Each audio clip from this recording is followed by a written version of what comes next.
రెండు తెలుగు రాష్ట్ర ప్రజలకు మరియు లలిత న్యూస్ వీక్షకులకు ముక్కోటి ఏకాదశి శుభాకాంక్షలు.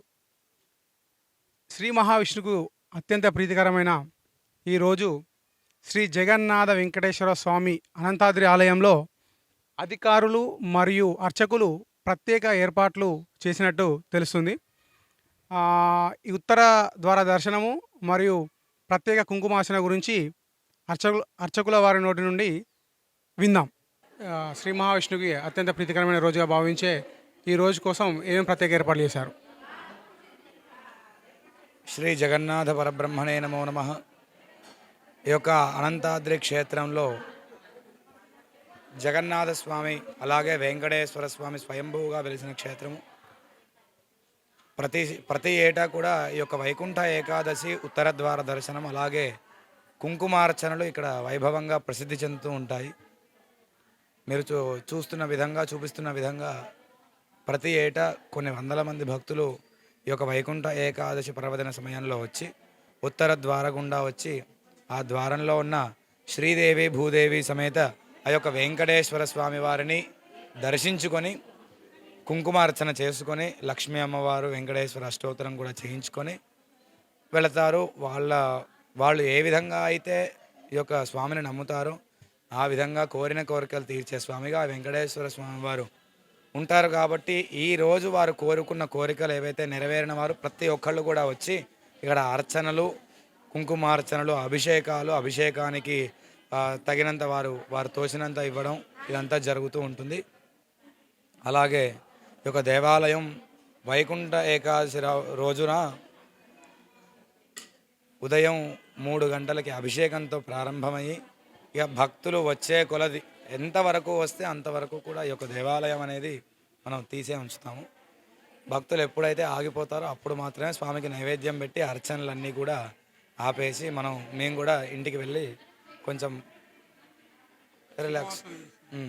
అయితే ఇతర ఆలయాలకు భిన్నంగా ఈ ఆలయంలో చేసే ప్రత్యేక పూజలు ఏమైనా ఉన్నాయా? ఏ ఆలయంలోనైనా వెంకటేశ్వర స్వామి వారు అలాగే రాముడైనా కృష్ణుడైనా ప్రతి ఒక్క ఆలయంలో ఆయా పర్యావరణం తర్వాత అక్కడున్న ప్రదేశాన్ని బట్టి ప్రదేశ సాంప్రదాయాన్ని బట్టి ఒక్కొక్కళ్ళు ఒక్కొక్క విధంగా పూజలు అనేవి నిర్వహిస్తూ ఉంటారు. ఈ యొక్క దేవాలయంలో మనకి ఎప్పుడైనా లక్ష్మీ అమ్మవారి సహితంగా యొక్క వెంకటేశ్వర స్వామి ఆ తర్వాత సుభద్రాదేవి సహిత బలరాముడు జగన్నాథ స్వామి వెలిశారు. కాబట్టి అమ్మవారికి ఎక్కువ ప్రత్యేకత ఉంది. కాబట్టి ప్రత్యేక పర్వదినాలలో ఈ యొక్క కుంకుమార్చనలు ఇక్కడ చాలా విశేషం అండి. అయితే మీరు ఇందాక అన్నారు శ్రీ భూదేవి శ్రీదేవి సమేత కుంకుమార్చన అని అన్నారు. అయితే తిరుపతిలో కూడా ఇలానే జరుగుతుందా? ఓన్లీ ఇక్కడైనా ప్రత్యేకం? తిరుమలలో ఇలాగ అర్చనలు అంటే అది సంభవం కాదండి, అసంభవం అది.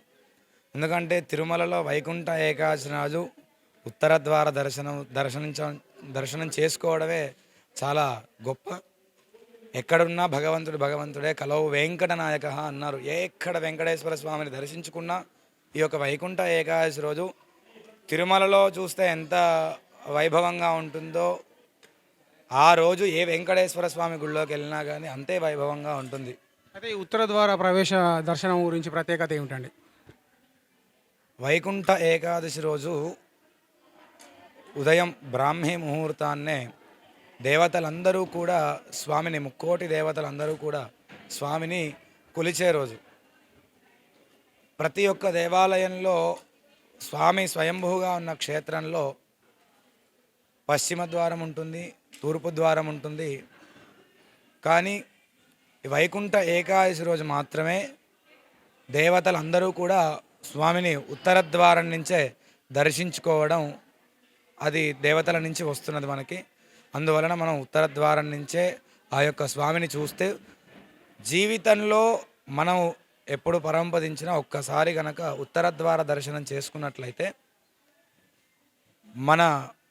తదనంతరం మన యొక్క అంతిమ కాలం మొత్తం కూడా మన దేహాన్ని ఆత్మ విడిచే రోజు తప్పకుండా వైకుంఠ ద్వారం అని పేరు. ఉత్తర ద్వారానికి వైకుంఠ ద్వారం అని పేరు. వైకుంఠానికి వెళతాము, ఆ యొక్క వైకుంఠనాథుడి యొక్క సన్నిధిలో చేరుతాము అనేది ఈ యొక్క ఉత్తర ద్వార విశిష్టత. అయితే ఈ పూజతోని ఈ కార్యక్రమంతో పూజ ముగుస్తుందా? రాత్రి కూడా ఏమైనా శోభాయాత్ర అలాంటివి నిర్వహిస్తారా? సాయంత్రం పూట ఈ యొక్క దేవాలయానికి అంతగా భక్తులు రారు. ఎందుకంటే చలి, కొన్ని సమస్యల వల్ల వాతావరణం వల్ల బాగా చలి ఎక్కువ ఉంటుంది. కొంచెం ఈ యొక్క మహబూబాబాద్ పట్టణానికి చాలా దూరం కాబట్టి ఉదయాన్నే వస్తారు భక్తులందరూ. సాయంత్రం పూట కాస్త ప్రశాంతంగా ఉంటుంది స్వామికి.